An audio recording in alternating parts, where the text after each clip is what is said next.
Thank you, Mr. Deputy Speaker. I beg to move that the Palestinian Statehood Recognition Bill be read a second time. I'd like to start by drawing the House's attention to my register of interests. Last September, I went to Israel and parts of the occupied Palestinian territories with Lib Dem Friends of Israel, and then 2 months later I went back, focusing on Palestine with the Council for Arab-British Understanding. But mainly I want to declare my own personal interest as a British Palestinian. In fact, the first to be elected to this House, and I very much hope not the last. And it is a great honour to bring this bill today. My mother comes from an old Greek Orthodox Jerusalem family. We are proud Jerusalemites, and we are proud Palestinians. Her grandfather was called Wasif Jawhariya. He chronicled what life was like in unique diaries that now act as source material for historians. He told of a Jerusalem where Christians, Muslims and Jews lived side by side in friendship and respect. But those relationships faltered through the Nakba, and we ended up, like so many, having to flee our beloved city. My grandfather George would tell tales of how, as a boy, after the bombing of the King David Hotel in 1948, the family sought sanctuary at the Mount of Temptation in Jericho. In fact, they lived there for 6 months. It seems fitting that as the MP for Oxford, West and Abingdon, my constituents also includes the people of Jericho, albeit Jericho, Oxford. But above all, my mother would describe the physical and mental suffering of what it was like to be a dispossessed refugee. And those feelings have never left her, nor her brothers, nor her sisters. And so I take it upon myself as the next generation to carry Jerusalem in my heart and do whatever I can to safeguard Palestine's future. So this bill does what it says on the tin. It asks the British government to recognise the state of Palestine, but it does so without any preconditions. And today I'd like, in the scant time we have, to make the case for why. Now, we must remember that it was Britain that produced the 1917 Balfour Declaration.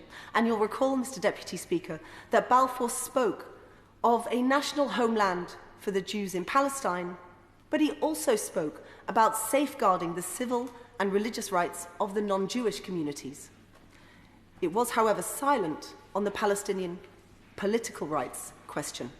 And as such, it was a historic aberration, one that, whether we like it or not, altered reality in the region and played a significant part in this story where peace has now never seemed so more elusive. And on that note, the timing of this bill, I don't think, could be more apt. Year after year, since the demise of the Oslo Accords, the situation in Palestine has gone from bad to worst. But I would say that the current Israeli government, led by Mr. Netanyahu, and whose cabinet includes convicted criminals, is deeply, deeply problematic. Not just so on the existential threat to Israel as a democracy posed by these politicians as they try to emasculate the judiciary, and I've been heartened to see the protests both in the UK and indeed in Israel on this point. I will. I'm most grateful, and I congratulate her on her bill, and I hope that it makes some progress. And she's right about preconditions, particularly when there is a government in Israel that is effectively annexing now the occupied territories. Does she not think, given this House has voted for recognition, given the government has said that it supports recognition, just not when, that this must be a precondition, as she says? It can't be a situation where it forms part of the negotiations. Otherwise, Israel and Palestine are on different bases. We can only define the borders of Israel by defining the borders of Palestine, and we must recognise both countries equally. I thank him very much for his intervention, and yes. And the question I simply ask is, if not now, then when? What are we waiting for? I will. Thank you very much. I congratulate the Honourable Lady on bringing this bill. On the back of the comments from the Honourable Gentleman, who knows a lot about this, can I just say that we are clear we want to see the creation of a sovereign, independent and viable Palestinian state, one that lives in peace and security side by side with Israel. However, now is not, in our view, the time to take this step, but recognising a Palestinian state is a powerful diplomatic tool and one we will deploy when it best serves the objectives of peace. And may I thank the Minister for his work and his intervention. And I'll try. I'm going to keep trying to convince him that it is now. Because I think the point about this Israeli government, it is different to the others. The others would sit by and allow the settlements to happen. And these are illegal settlements. These are illegal settlements that shouldn't be happening. But it is now the policy of the Israeli government to expand these settlements. And I also would ask the Minister to look at what happened just 2 weeks ago in the village of Hawara. We saw violent settler groups ransacking the village, being egged on by cabinet ministers in Israel. I mean, this cannot be allowed to continue. And it is this point around the settlements that I think we really need to focus on just for a moment, if I may, and I will take some interventions, I will. Because it is these encampments that have led to huge tensions.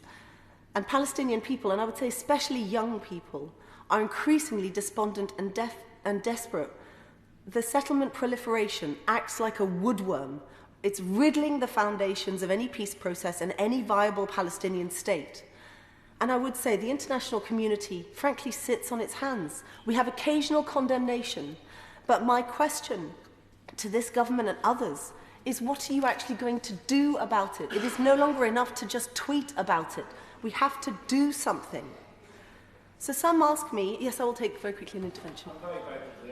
Giving way. And she speaks with huge personal knowledge and family knowledge, as she said, and it's very good for this House that she brings that to this House. I was going to make the exact point the Minister made, but I would add to that as well the lesson that we learned from the last Parliament, that it should not be for Parliament to circumscribe the diplomatic position of this country. And if we learn any lessons, and if her party learns any lessons from what happened in the last Parliament, I'd urge that you allow the government of the day, and the government of the day may change from time to time, to make these decisions based on their diplomatic impressions of the situation at the time. And I'd support the Minister in what he said. I thank him for his intervention. I think Parliament does have a place in encouraging ministers to do that, and I would be delighted if the government changed their mind as a result. But on the point about borders, and I think this is really important, many ask me, what is the point of this bill if we haven't yet got negotiated borders?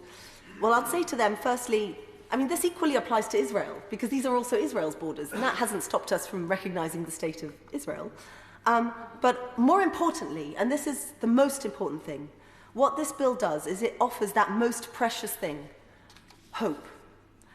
And I reflect that from where I stand, wearing my keffiyeh, a British-Palestinian woman in a functioning democracy still, I feel very privileged to be able to raise this in our Parliament. But I also think about the life I might have had, like many of my mother's relations, living under occupation. And I should say, I found very little support for the Palestinian Authority there. Every people have an issue with their government, and the Palestinians with them, and like the Israelis who are out protesting, many of them issues with them. But that is different to statehood. Statehood is different. And the point around these settlements is that they are completely eating out what used to be treasured jewels in the Palestinian crown. And I'd give you the example of Hebron. In November, I went there. It used to be a bustling market town. And just a few years ago, you had to wear headgear as you went along, because there are settlement houses all along the market, and people would throw metal objects down. So instead, they installed a grate. So now there is an oppressive grate that shelters you, and the settlers got wind of it. And so instead of throwing metal objects, they now throw feces and occasionally acid. In that same town, there are metal gates that literally stop Palestinians from walking from one street to the other.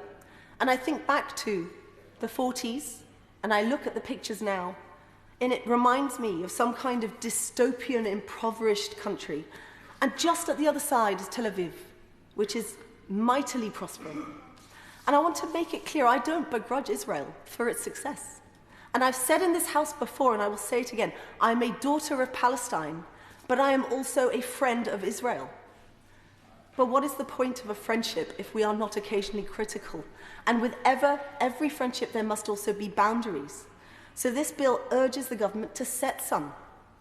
And it also says to Netanyahu and to Ben-Gvir and to Smotrich and all those who might believe that Israeli aggression is justified, that we don't accept their flagrant flouting of international law, and that instead we want to give hope to Palestinians. So the bill is very simple. It confers full diplomatic status to the Palestinian ambassador here in the UK, and it makes reference to the 1967 borders as defined by the UN resolutions. I'm not going to pretend that's going to be a silver bullet. I am not naive. This is not going to fix the problem. Concerted international effort is going to help with that, and we also need to strengthen the hand of particularly the Palestinians when that negotiated settlement can come. But I would also say that why are we allowing illegal settlement goods into this country when we know the effect that these illegal settlements is having on the future of a viable Palestinian state? If the settlements are illegal, why are the goods allowed? Albeit that isn't what this bill does. But I do urge the government to think there are consequences without actions, and there needs to be some action. So this bill would encourage other countries to follow in our stead. It would encourage them to follow the other 138 countries that have recognised Palestine, including Sweden. And it would also right some of that historic wrong that was done in Balfour 100 years ago. But there is also one other thing. There is a practical consideration here. Recognition is fundamental to Palestine becoming a full UN member state. And as such, it would then be allowed to raise its own funds through the IMF and World Bank, rather than rely on international aid and tax paybacks from Israeli authorities, which are very often withheld for no good reason.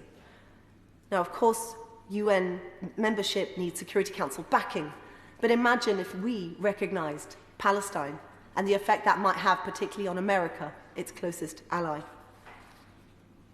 I was in both Israel and Palestine, and time again, I heard on both sides how important it was to have economic security on both sides. We are in a dire state now. Many speak of the dangers of a third intifada. There have been 80 Palestinians and 15 Israelis killed in community violence this year alone. This bill would start a process. It would start a process that, for years, the Jews around the world yearned for a state of their own, a place they could feel safe and secure. And they got that self-determination. They got it in the state of Israel. That's not under question. But I do believe that it is only fair, it is only just, and it's only right that the same can happen now for the Palestinians. We don't have a place we feel secure. We don't have a place of safety. We don't have our own state, and we should. But in the interim, absence of a viable peace process, I believe that we should be giving the Palestinians, above all, the ability to help themselves. There is no one thing that is going to fix this problem. There is no one act that is going to erase the last 100 years. And from the point of view of my family, all we really want is somewhere that for my children and my great-grandchildren, I'll be able to point to and call home. I'm deeply concerned that that is no longer going to be able to happen. And what this bill says is that this Parliament believes in a Palestinian state, that we stand by the Palestinian people, that Britain respects its historic obligation to the region, and that this government will do everything it can to help safeguard both states, the state of Israel, as well as the state of Palestine. And I'll end by thanking those members who are here to witness this today, thanking the Minister for listening, to all those who are watching at home. I hope they can see that there is great interest in this topic. Order.